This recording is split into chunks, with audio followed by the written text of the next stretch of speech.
So let's set the scene. It's 1951. We're in British Malaya. Right, and the Second World War is technically over. The Japanese occupation has ended, so you'd think, you'd hope that peace had finally returned. But that wasn't the reality on the ground at all, was it? Not even close. It was a deception. I mean, the official maps might have said peace, but the reality was war. And not a conventional war. Not with front lines and armies you could see. No, this was the Malayan emergency. The enemy was, well, it was described as unseen, unnamed, and just everywhere. Which is almost more terrifying, that ambiguity. Absolutely. It's the not knowing. And today we're really going to zoom in. We're not looking at the big picture from a general's war room. No grand strategy. No. We are going to a specific patch of earth in Selangor, a place with a slow-moving river and just endless rows of rubber trees. We're going to Sungai Pelek.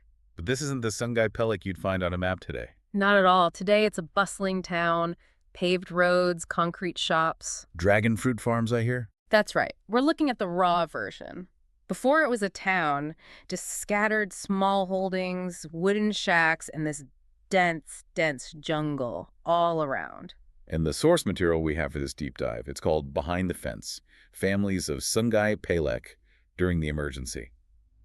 What strikes me is its focus. Yeah, it's not about the politics, is it? Not communism versus colonialism. No, it sidesteps all of that high-level debate, which can sometimes, it drowns out the actual human stories. It does. And this text focuses entirely on just a few households. The Wongs, the Engs, the Tans, and the Lees. These weren't rebels. They weren't soldiers. They were just people. Squatters living on the edge of everything. Caught in the grinder. That's the perfect way to put it. So I want to ask you and everyone listening to try and get into that headspace. Just imagine living in a world where saying too much could get you killed, but saying too little could get you arrested. An impossible choice. That's the baseline reality here. So let's start before the fences. What did that world actually look like? Well, understanding the before is, I think, crucial to understanding the tragedy of the after. Right. The source material paints this really vivid picture. You have the Wong family. Their small holding was right up against the jungle fringe, the closest ones. And the Eng family was a bit further down near the river, working their rubber trees. And then you had the Tan and Lee families who sort of shared a clearing. The notes even mention their kids playing barefoot there in the evenings. It almost sounds, a bit idyllic. Am I romanticizing that? A little of both, I think. I mean, it was a hard agrarian life, but it was simple. The houses were wood and a tap, that woven palm leaf roofing. And completely off the grid. Completely. No electricity. The nights were lit by oil lamps and water came from the river. It was tough, but it was their life. They had a sense of autonomy. The daily routine, though, sounds absolutely grueling. It says the men would walk out before dawn, like 3 or 4 in the morning. And there's this one detail. They carried their tapping knives wrapped in cloth. Yeah, that jumped out at me too. Why the cloth? It wasn't just to protect the blade. The notes suggest it was for silence. Silence, of course. Exactly. Rubber tapping has to be done early when it's cool so the latex flows. But walking through a dark plantation in 1951, you just didn't want to make any noise. And while the men were out, the women were already up, preparing food, rice, dried fish, vegetables from their own gardens. It's a whole ecosystem. But the dominant force in their life wasn't the government or the British. It was the jungle. The source presents it almost as a character in the story. It's a complete duality, isn't it? On one hand, it's survival, firewood, shade, their entire livelihood. On the other, it was the source of absolute terror. Because the jungle had eyes. And it had mouths to feed. The text describes this awful situation where strangers would just appear from the trees, not in uniform, just tired, armed men asking for rice or medicine. The communist insurgents. And if you're a rubber tapper in a wooden shack, what do? A man with a gun asks for food. You can't say no. You just can't. You give them the rice. You have to. But then, maybe an hour later, maybe the next day, a British patrol comes by, and they start asking questions. Did you see anyone? Did you feed anyone? And that's the trap. That is the trap. That's the psychological burden the text just keeps coming back to. If you say yes, you're a sympathizer, you get detained. If you say no, and the insurgents find out, they come back and kill you as an informer. It's just an impossible balancing act. So silence became the only survival tool. You just absorb the pressure. And this went on until one morning the ambiguity just ended. The order to move. This is the pivot, not just for these families, but really for the whole history of modern Malaysia. This is the Briggs Plan in action. British soldiers, local police, they just arrive with a directive. Everyone has to relocate. Immediately. And in the history books, this is often framed as a strategic masterstroke. Cut off the insurgents from their food supply. Right, create new villages. It sounds so civic-minded, almost benevolent. But when you look at our source material, you see what it actually felt like. It wasn't a move. It was an eviction. It was trauma. The details are just heartbreaking. The Wong grandmother, for instance, just crying quietly as she tried to pack. Can you even imagine trying to decide what to save when you have minutes to pack up a whole lifetime? In the Eng family, the notes say they were frantically digging up their vegetables. That detail really stuck with me. The vegetables. It speaks volumes about their poverty, doesn't it? They couldn't afford to leave food in the ground. That sweet potato was survival. It shows you how close to the edge they were living. And then the Tan family trying to mark the graves of their ancestors. That hits on such a deep cultural level. It's the spiritual anchor for the family. To leave those graves unmarked, abandoned, that must have felt like a profound betrayal. It was a spiritual uprooting. And in the middle of all this, you have the Lee children asking that question you hear in every refugee crisis. When are we coming back? A question with no answer. Because the answer was, you're not. Whatever you can't carry is just gone, abandoned. So they're loaded onto these trucks and taken to what's now called Sungai Pelek New Village. The name village sounds almost quaint. It's misleading. The description here sounds less like a village and more like a prison camp. Functionally, it was a detention center. The defining feature wasn't the houses, it was the fence. Barbed wire, all the way around. Watchtowers, searchlights, police posts at the gates. There's a line in the source that says, "For the first time, villagers lived behind a fence."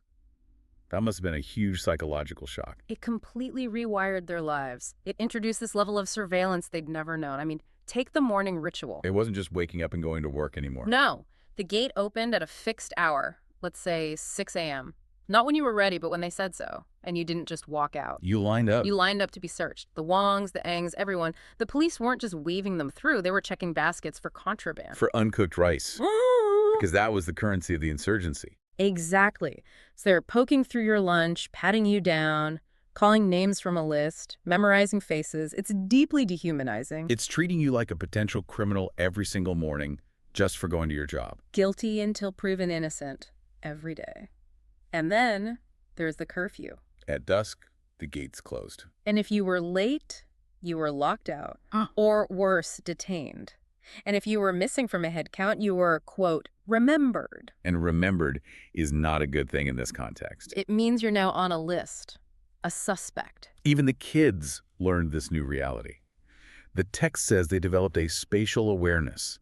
They knew exactly where the wire was. They internalized the boundaries of the cage, but here's the central paradox of the whole system. They're locked in at night for safety, but their livelihood The rubber trees. is still outside the fence. Right, so they couldn't just stay inside and be safe, they'd starve.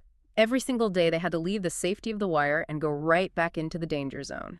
It was a commute into a war zone. And the source describes that atmosphere so vividly. The sound of latex dripping into the cups, the birds, and this constant feeling that the jungle watched. That phrase, the jungle watched, it just gives you chills. It implies this state of hyper-awareness. Every snapped twig, every rustle in the leaves, your heart is just hammering in your chest. Is it an animal? Is it a gorilla?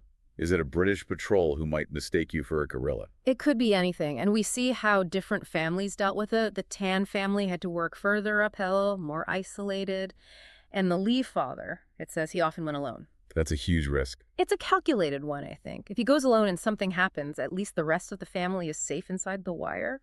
It's a grim calculation for a father to have to make. And the silence is just a constant theme, isn't it? Warnings spreading quietly at night. Or men who just didn't come back. That's the specific terror of the emergency. It was quiet, people just vanished, there was no announcement, Mr. Lee just didn't come back through the gate one night. And you couldn't ask why. You couldn't. To ask, where is Mr. Lee, could implicate you. It suggests you're concerned about a suspect, so maybe you're a suspect too.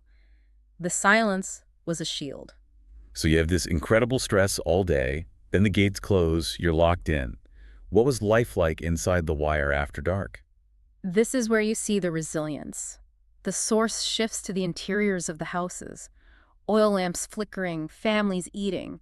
And there's this one quote: Oh, I think I know the one you mean. "Rice tasted the same, fear did not." It's such a profound line. It says everything. The basics of survival are the same, but the whole flavor of existence has changed. The texture of life was different, but in spite of that fear, they fought to maintain their culture. And that's a form of resistance in its own way. They observed festivals, but quietly. They still offered incense. And they still spoke the names of their ancestors. Remember those graves they had to leave behind? They couldn't visit them, but they could still speak their names. It just shows you can fence people in, you can search their pockets, but you can't easily sever that connection to who they are. Precisely.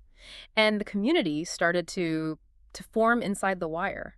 The source mentions the Walian school hall. Yes, it started as just a simple school, but it became something more. It became the town square. It was a place for weddings, clan dinners, gatherings. It was a community hub built right there within the constraints of the wire. And then, eventually, the emergency ended, the political situation changed, independence came in '57, the fences came down. The gates were removed, but the new village itself, it stayed. And that's so key to understanding the landscape of Malaysia today.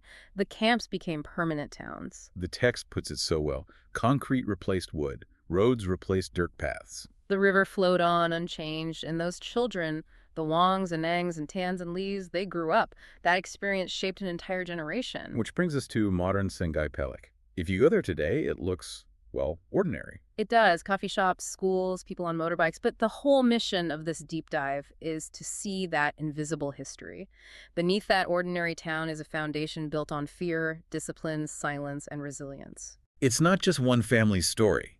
It's a shared memory of living between, as the source says, jungle and wire, duty and danger. And the source makes this really poignant appeal at the end, addressing the different generations. You don't often see that. No, you don't. Let's read that bit.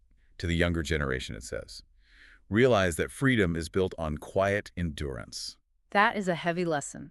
We think freedom is won in loud, glorious battles. But for these families, freedom was preserved by just enduring, waking up at 4 a.m., tapping the rubber, keeping your family alive. It's a quiet form of heroism. Exactly. And then to the older generation, the message is just as powerful.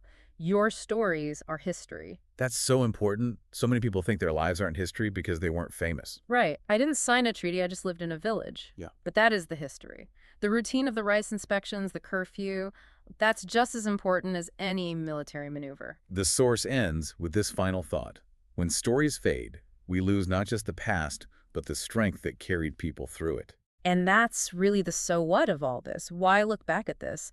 It's to understand that strength, that resilience that's baked into the foundation of these places. It really changes how you look at a quiet town like Sungai Pelek. Mm. You realize the peace there today was paid for with a great deal of fear and silence. Absolutely. It reminds us to ask our elders not just, what did you do, but how did it feel? That's where the real history is. Well, that brings us to the end of our deep dive. It's a heavy topic, but a really important one. Very important. It's a privilege to be able to look at these snapshots of lives that were so different, but driven by the same things we are: family, safety, a future. We hope this gave all of you a new perspective on these new villages and the people who built their lives inside them. And maybe, it encourages you to ask a few questions about your own family history before those stories fade. Thanks for listening, everyone.